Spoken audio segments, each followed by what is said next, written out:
Au-delà des affaires. Des histoires humaines et des parcours uniques. Au-delà des affaires. Bonjour, mon nom est Danielle Bédard. Je suis en compagnie de Jean-Philippe Vézina. Bonjour Danielle. Salut Jean-Philippe, ça va? Oui, très bien, toi? Oui, super bien. Bienvenue au podcast Au-delà des affaires, un podcast qui s'intéresse à l'humain derrière l'entrepreneur, qui vous fait découvrir des parcours uniques et des histoires inspirantes. Et aujourd'hui, dis-moi, qui avons-nous comme invité? En fait, je serais content de présenter Régent. Régent a un parcours vraiment très riche et très inspirant, je trouve. En fait, Régent April collabore depuis au-dessus de 30 ans avec des entrepreneurs. En fait, il est issu du milieu bancaire. Il a fondé un cabinet en services financiers, Regard. Okay. Puis comme beaucoup d'entrepreneurs, entre autres, on a eu justement cette saison-ci Mario qui a passé à sa retraite, donc il a fait un transfert, il a vendu ses parts. Rendu à la retraite, il s'est tourné les pouces, il a dit non, je vais me repartir en affaires. Donc aujourd'hui, il collabore vraiment là, pour accompagner des entrepreneurs à vendre leur entreprise ou pour le reprenariat également, fait qu'il fait vraiment de l'accompagnement. Puis moi, je trouve que c'est inspirant puis qu'il amène vraiment un volet important à ces gens-là parce qu'on s'entend, le transfert d'une entreprise, c'est souvent une étape très importante. Totalement. Donc, justement, Régent, vraiment réputé pour son côté, qui est capable d'expliquer des concepts très difficiles simplement, qui a un côté humain. Moi, je connais beaucoup de gens qui ont vendu leur entreprise puis ils m'ont dit clairement que Régent était un peu un ange gardien pour eux dans un moment très important de leur vie. Magnifique. Donc, je serais content de présenter Régent April. Bienvenue. Bonjour. Allô, Régent. Bonjour. Merci d'être là. Bien, plaisir. Merci de m'avoir invité. Et puis, moi, vraiment, je me pose cette question-là parce que tu as dit qu'il était parti à sa retraite. Oui. Tu pars à ta retraite. On s'entend, tout le monde rêve de prendre sa retraite, mais non, toi, tu décides, ressors de la retraite, pars l'entreprise. Pourquoi? La question est très intéressante. Moi, j'avais lorsque j'ai transmis mon entreprise à ma relève, j'avais 55 ans. Donc, c'est jeune, prendre sa retraite. Là. Ben oui, c'est trop jeune. Ma conjointe est plus jeune que moi, elle est en deuxième carrière, elle n'avait pas le goût d'arrêter. Donc, elle a dit, moi, Régent, j'arrête pas. Mais là, tu dis, j'ai vendu au mois d'avril, moi, puis j'ai fait à peu près une trentaine de journées de pêche au saumon pendant l'été. OK. Mais l'automne arrive, tu ramasses les feuilles. Puis une journée, je me suis levé et j'avais un petit to-do list sur l'îlot de la cuisine où je devais aller faire des courses. Je suis arrivé dans un magasin de Québec que je nommerai pas. Puis, il y avait deux dames qui étaient arrêtées avec leur panier devant le comptoir de beurre, puis ils regardaient une livre de beurre. OK. Puis, ils l'ont regardé longtemps. Puis j'étais en arrière d'eux, puis j'essayais de passer, puis j'étais pas capable. J'ai dit, c'est pas vrai que je suis rendu là dans ma vie, là, à regarder une livre de beurre. Fait que j'ai dit, il faut que je me reparte en affaires pour me trouver un sens. Le sens de dire, regarde, le temps que ma conjointe arrête, on n'a plus d'enfants à la maison. J'ai dit, je vais essayer de faire de quoi. Puis là, je suis retourné dans ce que je connaissais, de la planification, de l'accompagnement.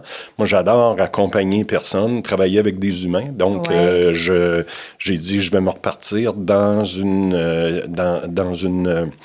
profession où j'avais déjà travaillé dans le financement, dans l'accompagnement d'entrepreneurs, dans la vente d'entreprises, achat-vente d'entreprises.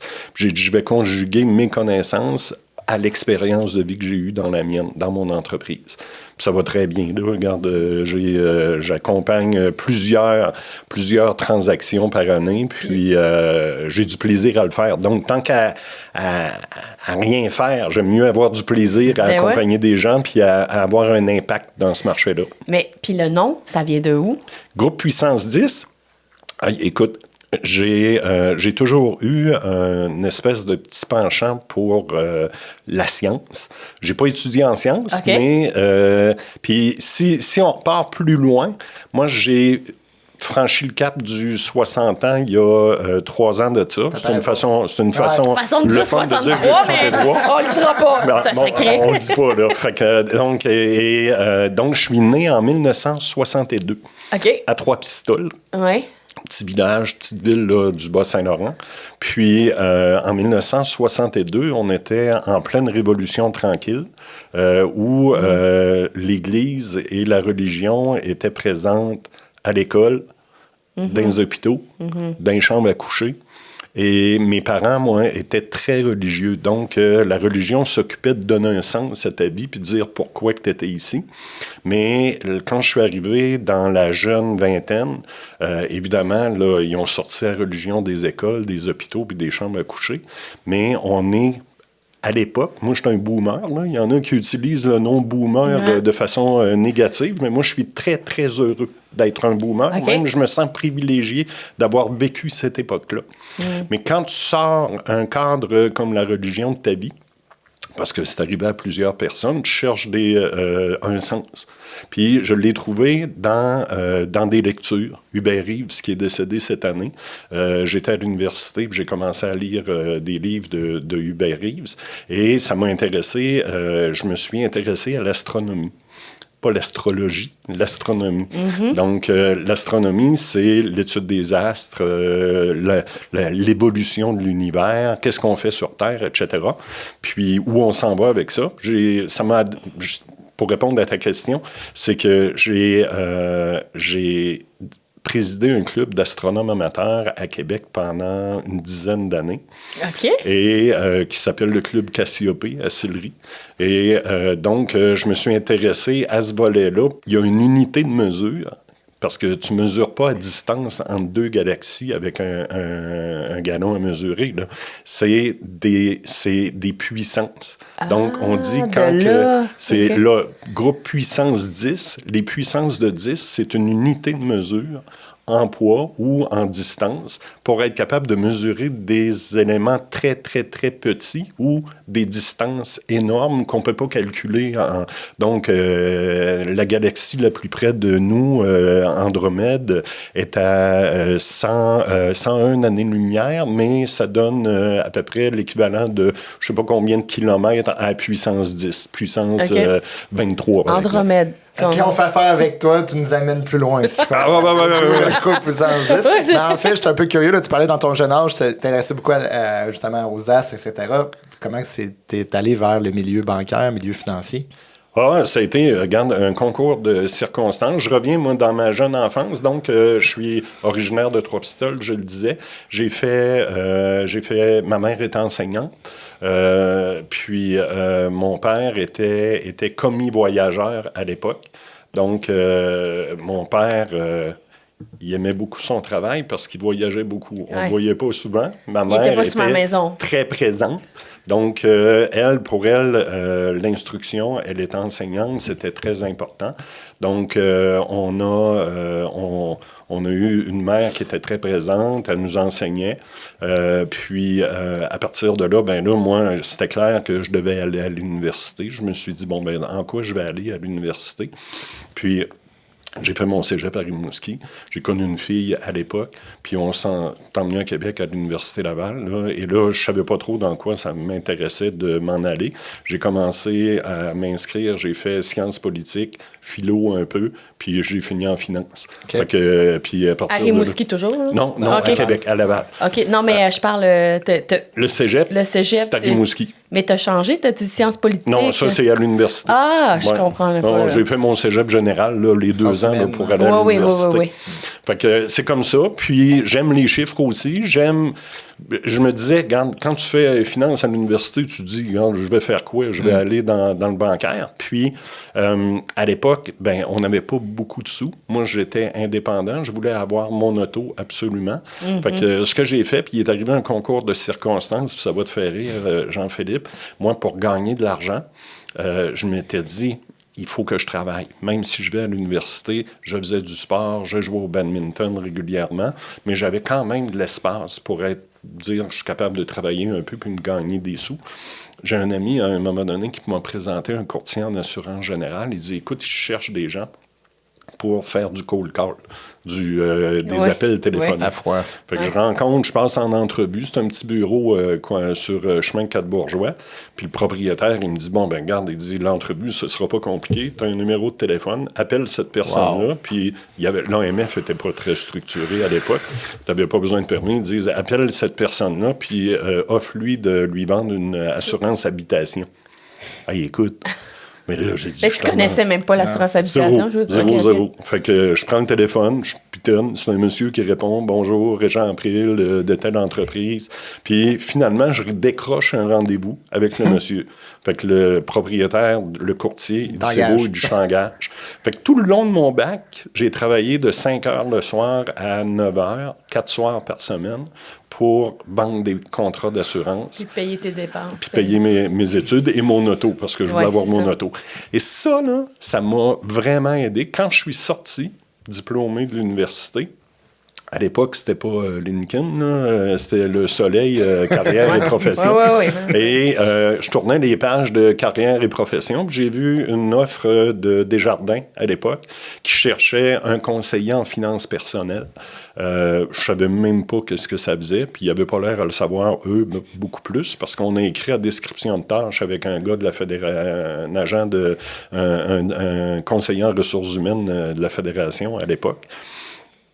Mais ce qu'ils ont remarqué dans mon CV, c'est la capacité de développer des relations avec des clients. Donc, c'est pour ça qu'ils m'ont engagé.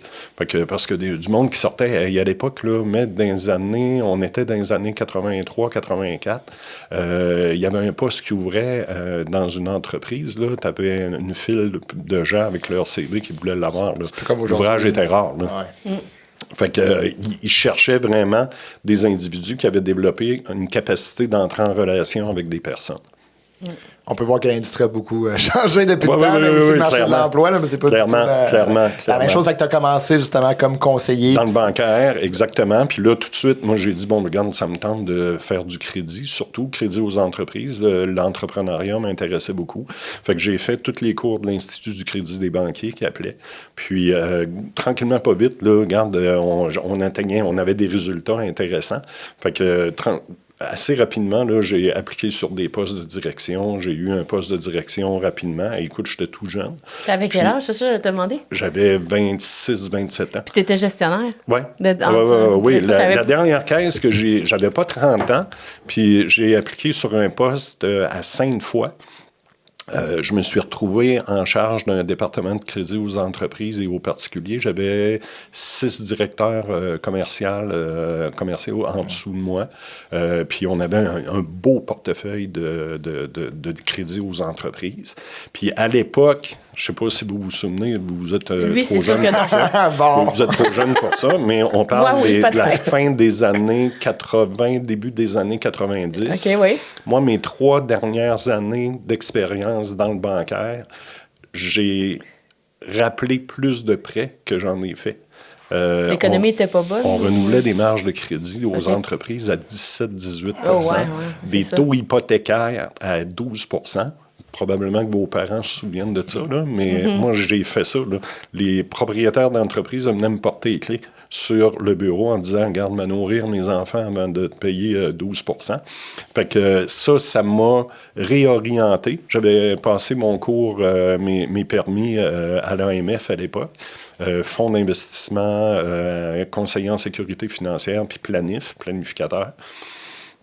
Puis c'est là que j'ai dit, bon, ben regarde, j'ai connu 2 gars un actuaire, Steve, et un autre partenaire, 2 autres partenaires qui venaient de créer un cabinet, un peu comme votre cabinet à vous. Puis on s'est assis ensemble, ils ont dit, Régent, viens-t'en avec nous autres, on va lever ça, Puis c'était à l'époque assez visionnaire, les cabinets, ça n'existait pas.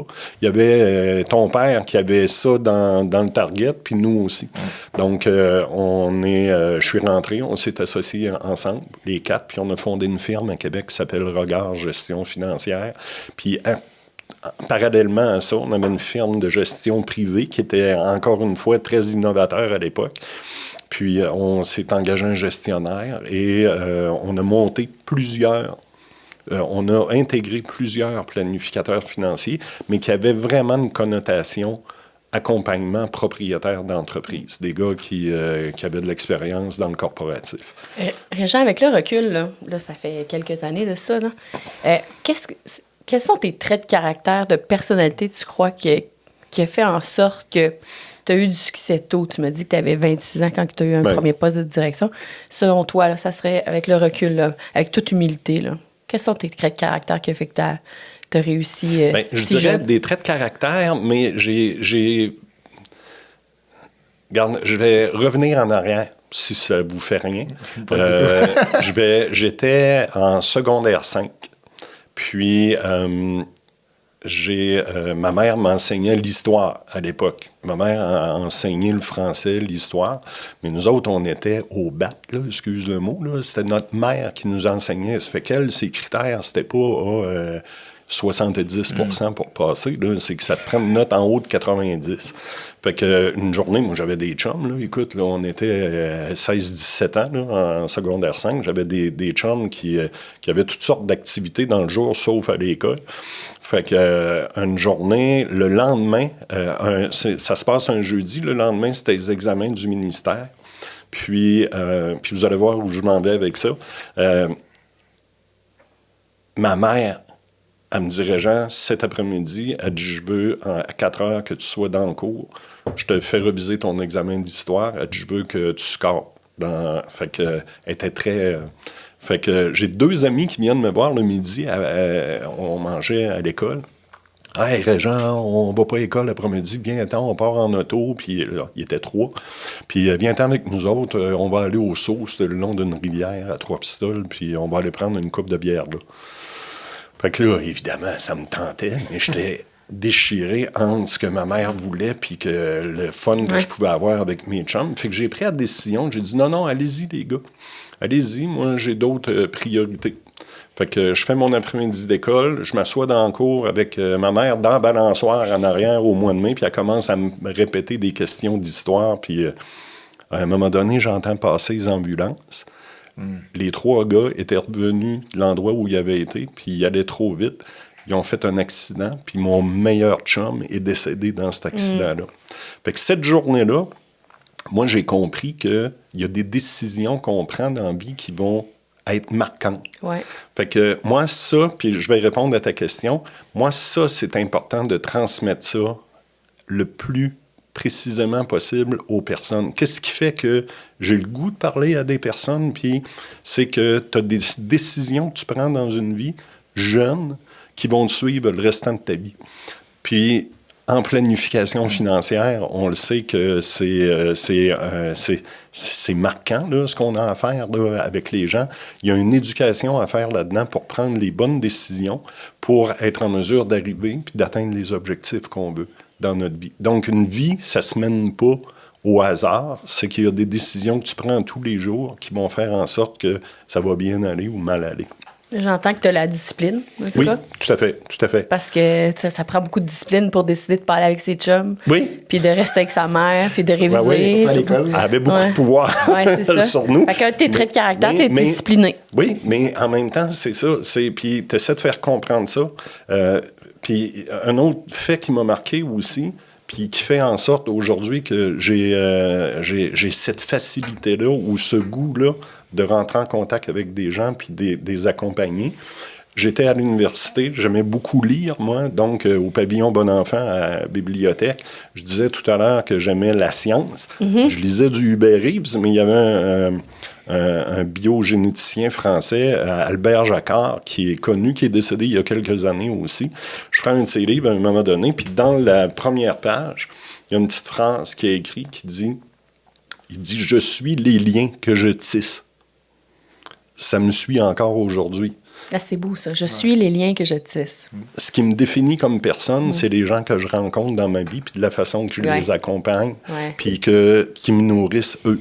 Donc, moi, toute ma vie a été marquée par ça, ces événements-là. Donc, les décisions que je prends, puis les personnes que je rencontre, ça fait de moi la personne que je suis.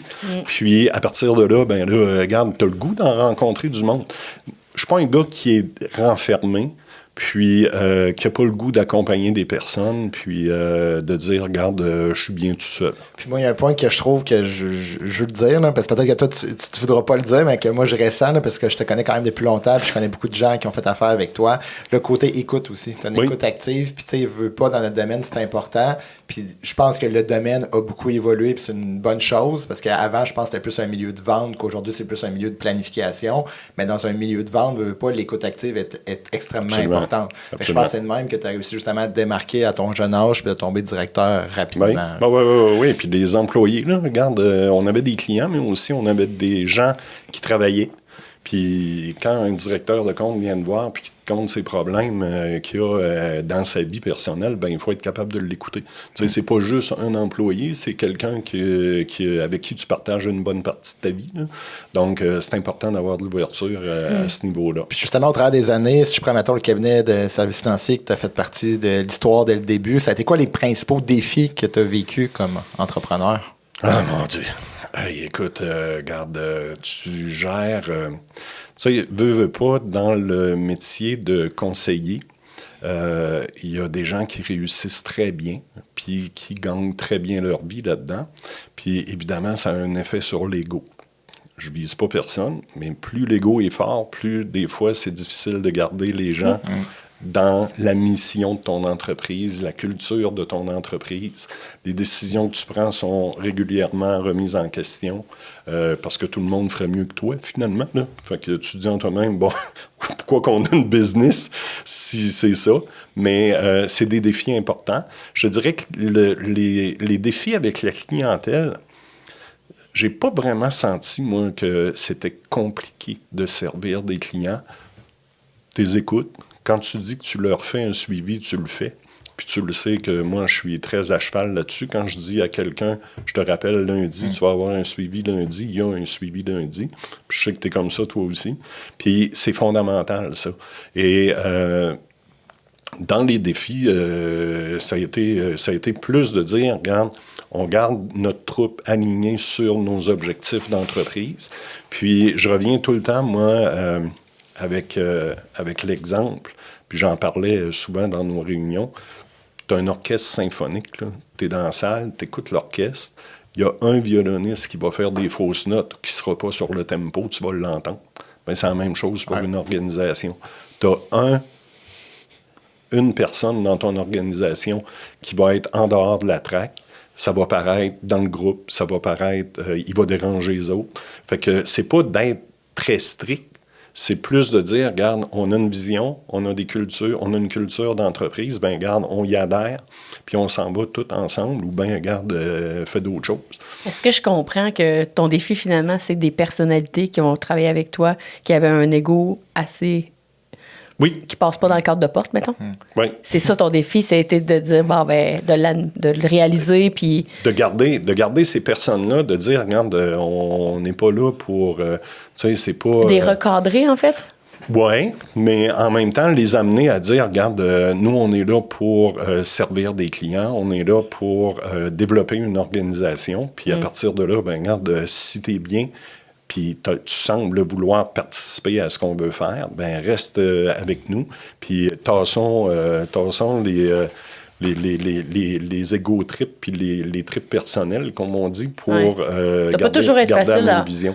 Ça va pas toujours être facile d'avoir cette conversation-là. Là. Non.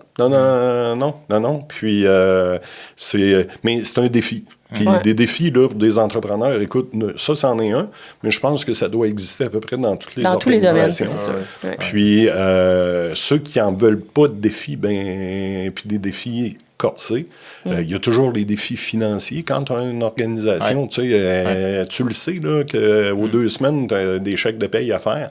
Ben, gérer les défis financiers, ne pas partir en peur, puis avoir une croissance contrôlée, c'est une chose aussi. Puis, dirais-tu aussi que le volet de l'ego, tu le vis aujourd'hui, mettons, avec des gens quand ils veulent vendre ou quand ils veulent reprendre des business, le côté égo, ou la surévaluation de leur entreprise, parce qu'ils ont un attachement émotif, là, ça, on le voit souvent. Ah oui. Écoute, puis un des problèmes qu'on a dans le domaine transactionnel, c'est qu'il y a des gens qui ont tellement investis dans leur organisation, ils sont, excusez les anglicismes, là, ils sont all-in dedans. Ils n'ont pas vu, en parallèle, à dire, je me fais un bas de laine, je me monte un portefeuille pour ma retraite. Donc, ils arrivent à la retraite, puis le seul actif qu'ils ont, c'est l'entreprise. Puis là, l'entreprise, ils se disent tout. Tu sais, il y a un running gag dans le milieu. Chaque entreprise, chaque propriétaire d'entreprise, aujourd'hui, dit, mon entreprise, elle vaut 10 millions. Ouais. Mais non, elle ne vaut pas 10 millions, ton entreprise. C'est pas parce que tu espères avoir 10 millions pour prendre ta retraite que ça veut dire que ton entreprise vaut 10 millions. Il y a un gros travail d'éducation à faire là-dedans. Puis, mais ça, c'est très fréquent. Là, vraiment, c'est répandu, on va le dire. Ouais. Clairement, puis on prend le temps de s'asseoir puis de démontrer comment ça s'évalue une entreprise, c'est quoi les critères qu'on met en place ou les variables qui sont intégrées dans le mode d'évaluation pour valoriser ton organisation. Si un propriétaire d'entreprise me dit, moi, regarde, j'ai besoin de temps pour prendre ma retraite, puis que la valeur de l'entreprise, on ne peut pas mettre cette entreprise-là sur le marché à la valeur qu'elle a, bien, on peut faire des accompagnements sur 3, 4, 5 ans pour dire, regarde, on va trouver les clés, les leviers, des leviers dans ton entreprise pour la valoriser. On parle que 6 propriétaires d'entreprises vont vendre sur 10 dans les 10 prochaines années au Québec, puis qu'on regarde que 70% des transferts d'entreprise risquent d'échouer au Québec. C'est quoi que ça te dit quand on regarde des statistiques comme ça? Bien, pour répondre à la première question, c'est vrai parce que moi, je fais partie de cette gang-là. Là. Moi, j'ai un paquet d'amis dans la soixantaine qui sont encore propriétaires d'entreprises, qui n'ont pas de relève familiale, qui n'ont pas de relève à l'interne, puis qui vont éventuellement soit être obligés, parce que des fois, dans la soixantaine, bien évidemment, les risques de maladie, de décès sont beaucoup plus importants. Donc, ils veulent prendre une retraite, ils veulent se retirer du risque, ils veulent se retirer des affaires.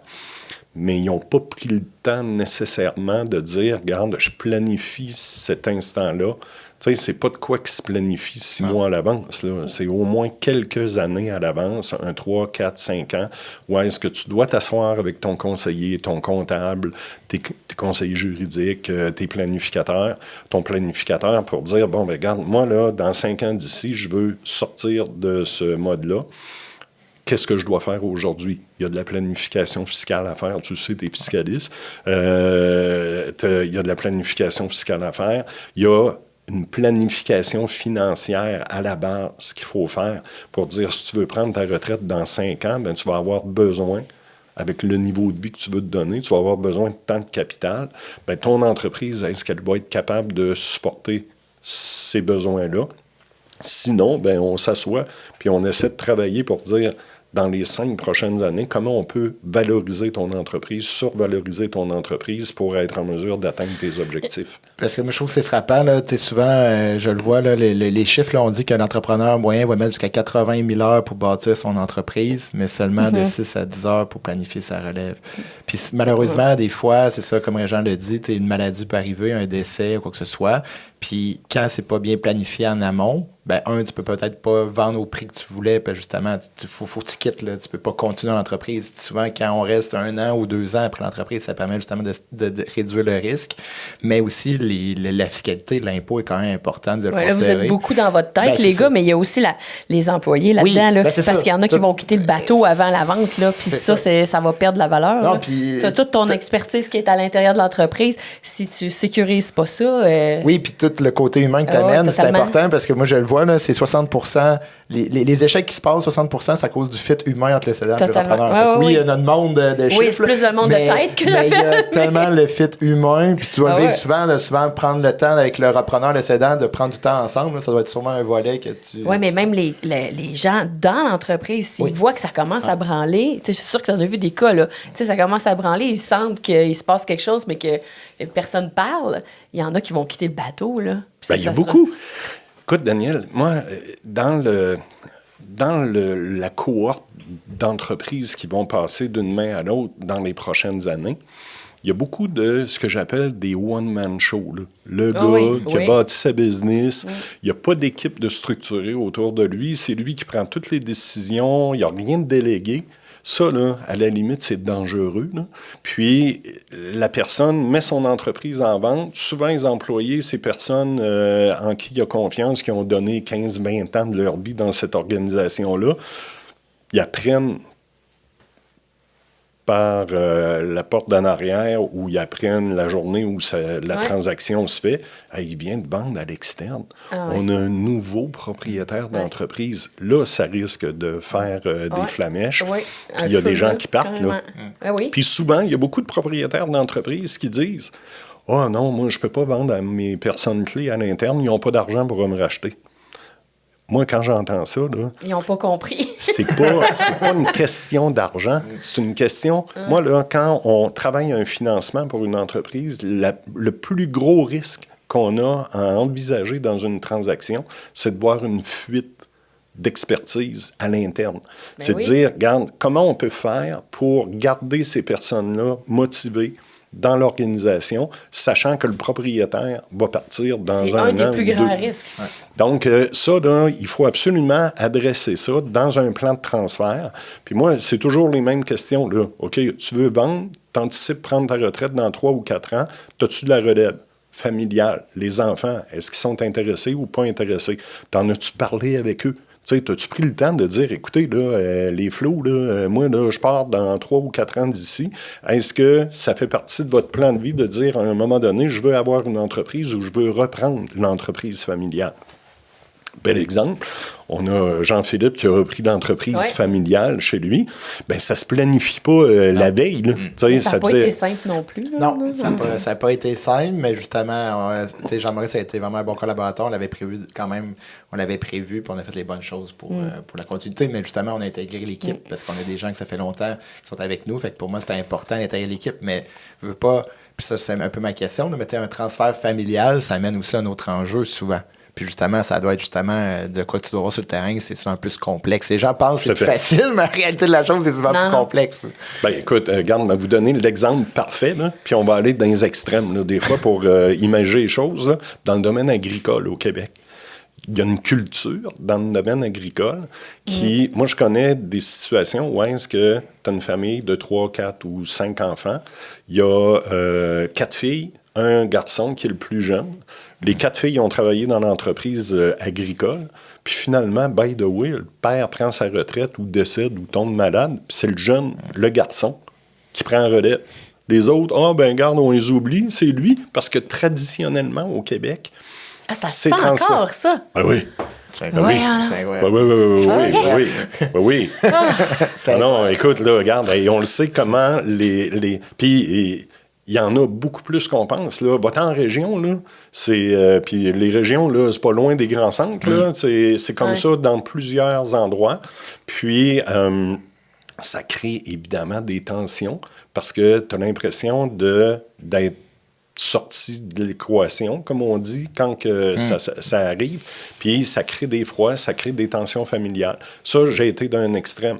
Mais dans des situations où c'est mal géré, on peut prendre un exemple, encore une fois, où est-ce que tu as 2 ou 3 enfants, puis le père a bâti une belle entreprise, mais il y a 2 enfants sur 3 qui sont plus ou moins intéressés, mais c'en est un qui est intéressé, qui prend le relais. Bien là, il faut gérer ces situations-là parce qu'ils ont l'impression que lui, il a de quoi, puis nous, on n'a rien eu. Fait que dans les entreprises familiales, dans les transferts familiaux, il y a un enjeu très émotif là-dedans.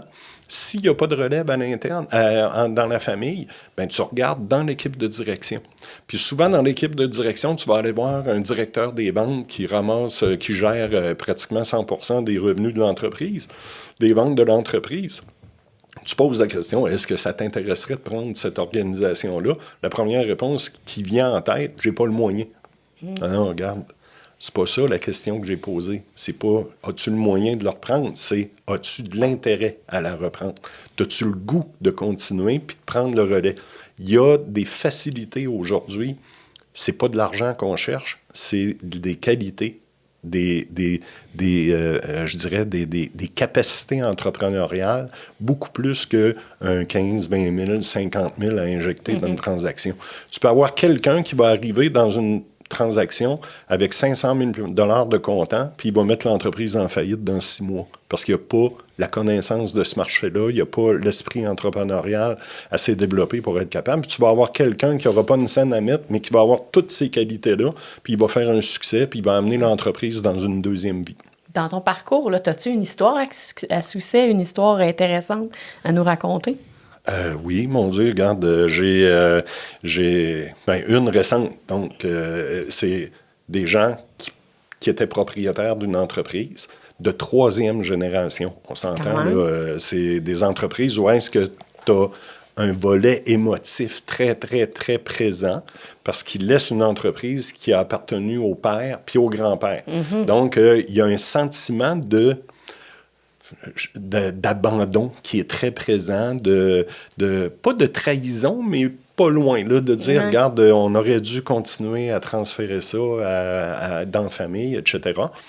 Mais à un moment donné, des fois, tu n'as pas de possibilité de le faire. Donc, ces gens-là m'ont engagé. C'est une référence que Jean-Philippe m'a donnée. C'est des clients chez Jean-Philippe. Puis, j'ai bâti un programme d'accompagnement avec eux où est-ce qu'on s'est entendu qu'on ne mettait pas l'entreprise sur le marché. On va plutôt essayer d'aller trouver un ou deux acheteurs stratégiques, qu'on appelle, pour être en mesure de reprendre cette entreprise-là puis lui assurer une survie, une vie convenable là, pour le futur. Ce que j'ai fait, moi, j'ai utilisé mon réseau dans le bancaire. J'ai dit, écoutez, j'ai une entreprise, sans la nommer, j'ai une entreprise dans tel secteur qui fait tel chiffre d'affaires. Avez-vous, dans votre clientèle bancaire ou dans des fonds d'investissement, une entreprise qui aurait le goût d'acheter cette entreprise-là pour faire une intégration? Ils donnent tant de commandes dans ce genre d'entreprise-là dans une année. Bien, s'ils achètent ça, ils font une intégration verticale, qu'on appelle. Oui. Au lieu de le donner, ils vont se le donner à eux-mêmes, là, ces contrats-là. Ils vont les donner à eux-mêmes. J'ai trouvé l'entreprise, le fit parfait. Puis ça a été une belle transaction. Puis aujourd'hui, le relais est pris. Puis il y a une partie du chiffre d'affaires qui donnait à des entreprises externes qui va dans l'entreprise qu'ils ont acheté. Ça, là, c'est un bel exemple où est-ce que tu n'as pas besoin de mettre une entreprise sur le marché pour qu'une semaine après, la province de Québec soit au courant, au complet, que l'entreprise est à vendre. Puis, où on a à travailler là-dedans, évidemment, c'est sur le plan de communication. Ouais. Vraiment, là, une fois que la transaction est faite, puis on a un consultant qu'on connaît, moi, j'ai quelqu'un qui peut prendre en charge toute la communication d'une transaction comme ça, la communication aux employés. La journée que la transaction est faite, là, comment qu'on annonce ça aux employés? C'est une entreprise de 3e génération. Il y a des gens qui travaillent là-dedans. C'est en campagne. Les voisins... C'est vrai que générationnel, ça doit être difficile à laisser aller. Hein? Ah oui. Écoute, là, puis... Il y en a beaucoup aussi, puis je veux le dire, là, parce que je fais beaucoup d'enseignements sur le sujet. Là, il y en a beaucoup qui voient ça comme un échec aussi. Tu sais, quelqu'un, c'est une entreprise générationnelle qui est vendue à l'externe. Mais au contraire, moi, je trouve que c'est beau, parce que justement... ces gens-là ont maintenant un patrimoine, vont pouvoir faire autre chose avec leur patrimoine, d'autres réussites. Parce que souvent, les enfants se sentent comme obligés de reprendre leur entreprise de leurs parents puis ils disent au lieu, j'aurais fait peut-être autre chose. Mais peut-être que souvent, c'est mieux de faire... Ouais, je comprends, mais tu sais, à petite échelle, là, moi, mon arrière-grand-père avait un immeuble à Québec. Okay? C'est mon grand-père qui en a hérité. Puis après ça, c'est mes tantes qui en ont hérité. Fait qu'on s'entend, ça fait comme 3 générations. Puis il y a toujours... Cet immeuble-là a été construit en 1875, puis c'est un immeuble puis qui est devenu un immeuble à logement. Mais là, quand ça tombe dans ma cour la cour de mes cousins et cousines, personne ne veut le reprendre. Fait c'est petite échelle, mais le fait qu'on l'a vendu finalement, mais... Hey, je vais vous le dire, là, j'en ai broyé une shot. Oui, tout à fait. C'est normal, mais je suis sûr que ton arrière-grand-père serait sûrement content de savoir qu'aujourd'hui, tu profites de ça et tu vas pouvoir faire autre chose. Oui, mais c'est ça. On n'avait pas d'intérêt, personne, le goût de reprendre ça. Mais c'est petite échelle, là, c'est pas une entreprise, c'est un immeuble, là, mais quand même, il y a de l'attachement, fait que je peux comprendre. Puis, tu sais, sur le volet humain, on parle beaucoup, c'est sûr, de plus de la transaction. Puis moi, j'arrête pas de dire que c'est pas une transaction, c'est une transmission. Là, donc, il y a un avant, il y a un après. Ah, j'aime ton mot. Bon, un beau mot, transmission. Oui, c'est une transmission parce que c'est pas juste une transaction. Mais le après aussi est important parce que moi, je l'ai vu de proche, je l'ai vu justement avec mon père, que du jour au lendemain, c'est un changement. Oui, il y a une transaction, mais c'est un changement humain. Du jour au lendemain, tu n'as plus de courriel, tu n'as plus ton laptop. C'est comme un changement professionnel, mais c'est la même affaire. Mais là, du jour au lendemain, tu tombes à la retraite, c'est un choc. Non, il y a un lâcher-prise à faire. Moi, là, j'ai des entreprises. Hey, écoute, ça fait 5 ans que la transaction est faite, puis il y a des propriétaires cédants qui vont se promener encore dans le bureau. 5 ans après, incroyable. Ah oui, parce qu'ils ne sont pas capables de se séparer de ça. Puis les gens qui ont repris, ben écoute, ils sont très, très ouverts à dire, regarde, sens-toi comme chez vous, là, c'était ton entreprise. Là. Aujourd'hui, c'est la mienne, mais sens-toi très bien à venir nous voir. Mais il me semble que c'est de mettre le couteau dans la plaie. Tu vois des choses, des décisions qui ont été prises que tu n'es pas tellement en accord. C'est clair. Tu vois ça. C'est clair. Attends, je pense qu'il y a un côté de fierté aussi. Ça dépend c'est quoi. Si la personne veut s'accrocher dans les fleurs de tapis, c'est sûr que c'est un peu faire mal, mais en même temps, il y en a qui veulent venir juste pour voir comment l'équipe s'agrandit. Une fierté. Veut pas, un jeune qui arrive, là, regarde, on le voit, là, un jeune qui arrive dans une organisation, puis il reprend une organisation. Ce qu'il veut, c'est la mettre à sa main, dire, regarde, moi, j'arrive avec un nouveau dynamisme, avec des nouvelles idées, puis tout le kit. Si tu vends ton entreprise, puis que tu dis, il faut que ça reste comme c'était, parce que ça allait bien, ben, t'es mieux de la garder, là, parce que c'est clair et net que ceux qui vont acheter vont arriver avec de quoi de nouveau. Là. On a beaucoup de jeunes entrepreneurs qui nous écoutent aussi. Ce serait quoi ton meilleur conseil que tu pourrais donner à un jeune entrepreneur, quelqu'un qui voudrait peut-être se lancer ou reprendre une business? Ce serait quoi ton meilleur conseil? Mon Dieu, regarde, j'ai vécu de quoi récemment. C'est drôle, hein? Puis on était en dîner de famille parce que j'ai une conjointe qui a franchi aussi le cap du 60 récemment. Puis on était autour de la table avec les enfants, les quatre kids chez nous. Puis la plus vieille a demandé, elle a dit, écoutez, elle dit, là, dans soixantaine, elle dit, nous, on est tous dans trentaine. Elle dit, si vous aviez un conseil à nous donner, c'est quoi? Fait que j'ai répondu, j'ai dit à Audrey, j'ai dit, écoute, à 30 ans, tu regardes en avant de toi, puis tu dis, qu'est-ce que je vais faire de ma vie? À 60 ans, tu ne regardes plus en avant, tu regardes en arrière, puis tu dis, qu'est-ce que j'ai fait de ma vie? Les décisions qu'un jeune prend dans la vingtaine, dans la trentaine, il va les regarder à l'âge de 60 ans, puis ça va avoir eu une influence tout le long de sa vie, ces décisions-là. Je reviens souvent là-dessus, les décisions qu'on prend, c'est important. Puis la décision qu'un jeune entrepreneur va prendre de dire « j'achète une entreprise », ça va probablement être la décision la plus importante qu'il va avoir pris dans sa vie, à part avoir eu des bébés, puis se marier ou vivre avec une personne. Ça va être la décision la plus importante. Puis toutes les décisions qu'il va prendre après vont être conséquentes aussi du succès de son entreprise ou malheureusement, des fois, il y en a que ça ne va pas bien. Puis, c'est pas toujours de la faute de l'entrepreneur. Là, on le voit dans ce temps-ci, le contexte économique qu'on vit avec nos voisins du Sud. Il y a des entrepreneurs qui vivent difficile, mais il y a des facteurs externes qui font en sorte que ça ne va pas tout le temps bien. Le meilleur conseil que je peux donner à un jeune qui a le goût d'acheter une entreprise, fais-toi confiance. Fais-toi confiance, puis arrête d'écouter les gens qui te disent « Hey, c'est dur, tu prends des gros risques, ça prend de l'argent, tu vas trop travailler. » Oui, mais regarde, trop travailler. Moi, j'ai 63 ans, je travaille pas, je m'amuse. J'ai du plaisir à le faire. Bien, si tu achètes une entreprise qui te convient, as-tu l'impression de travailler, Jean-Philippe? Je suis sûr que non, parce que tu es bien, tu fais ce que tu aimes, puis tu fais progresser une organisation. Je fais peut-être trop ce que j'aime, par contre. Mais bon, ça, c'est un autre... mais c'est ça, là. Tu sais, le meilleur conseil, moi, je dis, fais-toi confiance, puis laisse tomber, là, toutes les choses que tu entends, de dire que c'est difficile d'avoir une organisation, c'est difficile de gérer des ressources. Non, hein, regarde, oui, c'est difficile, mais tu vas avoir de la difficulté ailleurs aussi. Puis on a besoin de relève, là. Moi, il n'y a rien qui me fait plus plaisir, puis qui me rend... Qui me donne du gaz, là, au fond, que un jeune moi aussi, de 25, 26 ans qui m'arrive puis qui me dit « Régent, je veux que tu m'accompagnes, j'ai identifié une entreprise puis je veux la racheter. » Ça me fait plus... J'ai plus de plaisir à faire ça qu'accompagner un entrepreneur qui vend son entreprise. Parce que lui, là, il a les oreilles ouvertes, grandes de même, les yeux comme des billes, puis il a un objectif. Puis il veut l'atteindre. Mais c'est un jeune-là qui nous écoute qui dit « Ouais, mais ça me prend de l'argent de côté. » Aujourd'hui, avec justement, vu que tu es dans le financement, c'est-tu possible pour un jeune qui n'a pas nécessairement tant un patrimoine important de reprendre absolument. une business? Oui, il y a des programmes qui existent là, qui veulent encourager.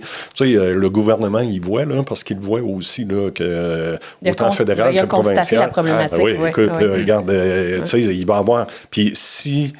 On veut que ça reste ici au Québec, au Canada, tu sais, dans absolument. le fond. Moi, écoute, j'ai vu des entreprises florissantes, pas avoir de relève, puis c'est des fonds d'investissement américains qui achètent ces entreprises-là.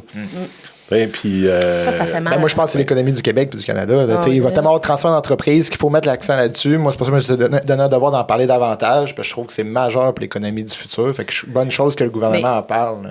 Là, on serait arrivé... Oui, c'est ça, je m'en allais là. OK, d'accord. Je m'en allais là, je te jure que je t'ai rendu là. C'est Une bon. question au-delà des affaires, donc une question qui amène un peu plus de réflexion. Puis je veux juste faire le lien avec ce que tu viens de dire. Tu as dit qu'à l'âge de 60 ans, on est plus porté à garder notre parcours qu'on a fait, puis à décider des choses. Donc aujourd'hui, tu regardes ton parcours aux deux extrêmes. C'est quoi ta plus grande fierté?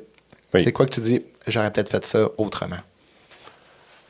Mon Dieu, regarde, je te dirais que ma plus grande fierté, c'est de voir... je suis en train de travailler avec mon garçon, le plus jeune, pour lui vendre une entreprise avec sur lequel je suis à mandat. Puis, c'est de voir ce jeune-là qui a 26 ans, qui a justement les yeux, les pupilles bien brillantes, les yeux brillants, quand je lui présente les états financiers de l'entreprise, qu'on va visiter l'entreprise, puis qui me dit « Hey, papa, il dit, je trouve ça le fun, puis ça me tente au bout. » Puis on est en train de travailler le dossier. Ça, là, d'avoir transmis cette fibre-là entrepreneuriale à un de mes enfants. Je dois dire qu'il y en a d'autres aussi dans la famille qui ont des métiers, qui ont des professions, puis qui ont cet esprit-là. Tu sais, c'est pas parce que t'as pas d'entreprise que t'es pas entrepreneur. On en parle souvent aussi, tu l'entrepreneur. On en parle souvent ben aussi, oui, tu sais, moi, on a des enfants, j'ai une conjointe qui est complètement dédiée à sa... est infirmière et qui est complètement dédiée à sa job, puis on sait que c'est pas une job facile. Non, moi, j'ai autant d'admiration pour ces gens-là que j'en ai pour quelqu'un qui bâtit une entreprise, parce qu'au quotidien, moi, je les vois aller, là, puis les défis qu'ils ont à relever, là, c'est gigantesque. Puis des problèmes, c'est juste de ça. Là. Fait que au moins d'une entreprise, des fois, tu as du fun. Une journée, tu te dis, crème, on a fait un bon coup. Ils en vivent aussi. Ouais. Mais une chose que je referais, je te dirais, j'y pense, là, puis je me dis, j'aimerais, et je me suis dit, il aurait fallu que je le fasse, puis pourquoi que je ne l'ai pas fait? J'aurais fait ma maîtrise. Parce que ton père te disait que va le faire, là. Ben moi, je m'étais dit, j'aurais aimé ça le faire, mon MBA, mais écoute, t'embarques. T'as arrêté? T'as comme arrêté de... J'ai fait un peu de scolarité, là, mes cours, mais je ne l'ai jamais terminé, mais j'aurais aimé ça. T'sais, juste pour un accomplissement personnel. Je suis contente d'entendre ça, Jérémy, si t'écoutes. C'est ça. C'est un beau message. mais j'aurais Mon fils, j'arrête pas de dire « Arrête pas, mon homme, continue. » Tu as le goût de faire un billet, arrête pas, là, continue. C'est parce qu'il y a un temps pour faire ça. Quand tu as des kids, que tu as une entreprise, puis que là, tu dis « My God, m'a faire ça quand? » Moi, je pense que c'est important quand tu as la possibilité de le faire, puis que juste de donner un petit effort supplémentaire pour dire « Regarde, je me rends là. Moi, s'il y a des choses que je regrette, c'est de ne pas avoir au bout de mon nom MBA. T'sais. Je vais envoyer cet extrait-là bien comme il faut à mon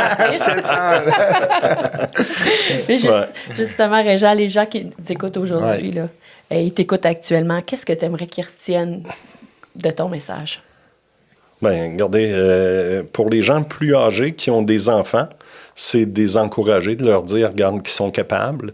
Moi, je vois des jeunes, des fois, qui me disent, hey, regarde, tout ce que j'ai entendu dans ma vie à date, c'est que je suis pas bon, je suis...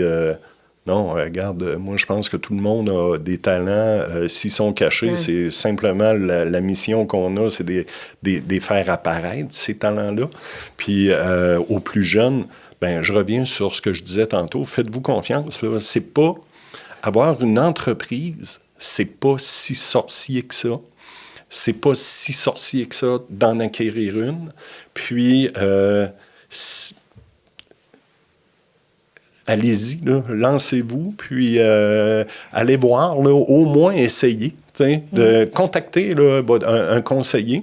Puis pour les plus jeunes, moi je le dis, là, un plan de vie, les décisions que tu prends, si tu n'es pas capable de les prendre de façon assez éclairée, il y a des conseillers, il y a des gens qui sont là pour dire on va t'accompagner, on va te prendre en charge, on va te donner des conseils. Puis les décisions que tu vas prendre, c'est les décisions qui vont te suivre le restant de ta vie. Donc, moi, je pense que c'est pas parce que tu as 20 ans que tu n'as pas besoin de personne autour de toi. Moi, j'avais un de mes ex-associés qui a dit de quoi d'aussi pesant que voyons, Albert Jacquard dans son livre. Il dit « T'as la force des gens qui t'entourent dans ta vie. Tu sais, fait que, puis tu l'as très bien compris, une personne seule dans une organisation ne fera pas grand-chose. Mais si tu mets les bonnes personnes autour de toi... Le Dream Team que j'appelle. Ben oui, regarde, tu vas aller beaucoup plus loin que si tu as le goût de faire ta vedette. Oui. Puis, fait que, à partir de là, autant pour les propriétaires d'entreprises que les personnes plus âgées, plus avancées dans leur carrière que pour les jeunes, n'aie pas peur de demander des conseils puis de t'associer des personnes de confiance autour de toi qui vont te donner des conseils. Parce que veux pas, là, regarde, dans 20 ans, là, tu connais pas tout, là, puis t'as pas l'expérience de quelqu'un qui a 40, 50 ans. Ouais. Fait que, ils vont te dire, regarde, moi, à ta place, genre, réorienterais mes visées ailleurs parce que tu risques de rencontrer telle difficulté. Le jeune, il ne sait pas ça. Là. Il ne l'a jamais vécu. Sauf qu'une personne qui a l'expérience va être en mesure de lui donner des conseils. Je suis content du message que tu apportes aussi aujourd'hui en résumé pour ma partie. Là, parce que je trouve que la transmission d'une entreprise, c'est une étape qui peut être stressante. Ou tant pour le point de vue... Qui est stressante, je pense que... Oui, qui est stressant. Même pour le repreneur ou pour le cédant. Totalement. Pour les deux. Tu l'as vécu comme entrepreneur. Aujourd'hui, tu le guides en tant que collaborateur, justement, dans des transferts d'entreprise. Puis je trouve ça beau le côté que tu apportes parce que oui, c'est une transaction, mais tu amènes le côté, justement, de l'humain derrière tout ça. Tu amènes le côté de l'écoute derrière tout ça. Puis tu as une présence qui vient calmer beaucoup les gens. Puis ça a un impact, je pense, important. Tu as donné un exemple tantôt. Ça a un impact important sur la continuité de beaucoup d'entreprises. Puis justement, des rencontres comme aujourd'hui, je pense qu'il devrait en avoir plus, des discussions encore plus. Puis je l'ai dit, moi, je m'attends à ce que c'est vraiment un impact important sur l'économie au Québec. Fait que je tiens vraiment à te remercier, Régent, de ta présence. Merci aussi, Daniel, d'avoir embarqué dans cette discussion-là, parce que moi, je trouvais que c'était important. Faut parler du volet humain, je trouve tellement, puis on aurait peut-être dû parler davantage du volet humain. Mais justement, je trouve ça le fun que les deux, on se complète bien. Oui, puis je te remercie de ton message. Je trouve que le message que tu apportes au niveau de se faire confiance, mais aussi de savoir que chacun a des talents. Ça, c'est un peu ça que tu disais. Là. Tout le monde a leur propre talent. C'est un message inspirant aujourd'hui. Puis je suis sûre que ça a inspiré plein de gens. Ouais. Mais toi, dans ton parcours, j'imagine que justement, tu es des entrepreneurs que tu es là pour parler de leur vision puis tout. Il doit y avoir des enjeux justement sur le reprenariat, des gens qui veulent reprendre. Oui, totalement. D'ailleurs, on a... nous, ensemble, on en a parlé beaucoup. Oui, c'est ça. Puis on a une de mes clientes qui est venue ici d'en parler ouvertement. Tu le sais que ça existe...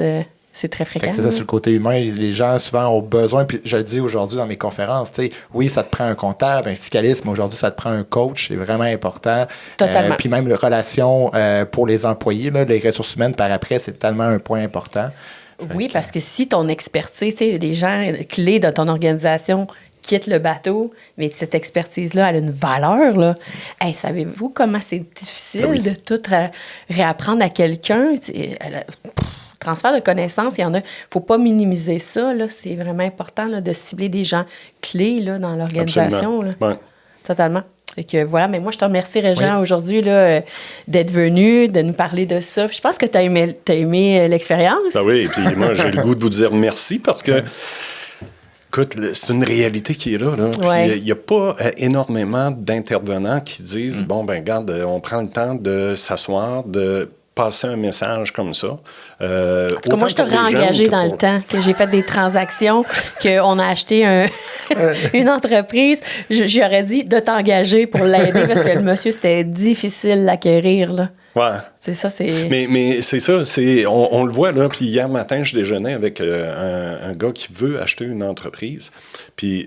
il voyait ça beaucoup plus complexe que ça l'est en réalité. Je dis pas que c'est aussi facile que de vendre une maison. Là. Tu fais un rapport d'évaluation. Il y a énormément de variables qu'il faut considérer dans une vente d'entreprise, entre autres le personnel, etc. Mais...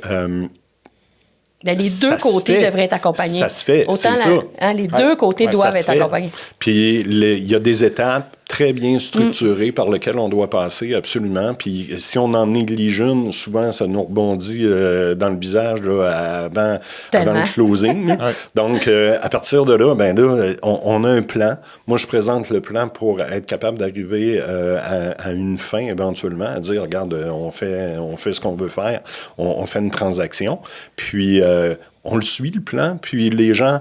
Moi, écoute, j'ai des téléphones, des fois, là, il y a de l'émotion là-dedans, beaucoup. J'ai des propriétaires d'entreprises. À 9 h le soir, j'avais un téléphone pour dire « Hey, Régent, il se passe telle affaire, penses-tu que ça peut nuire? » Puis non, regarde, c'est normal.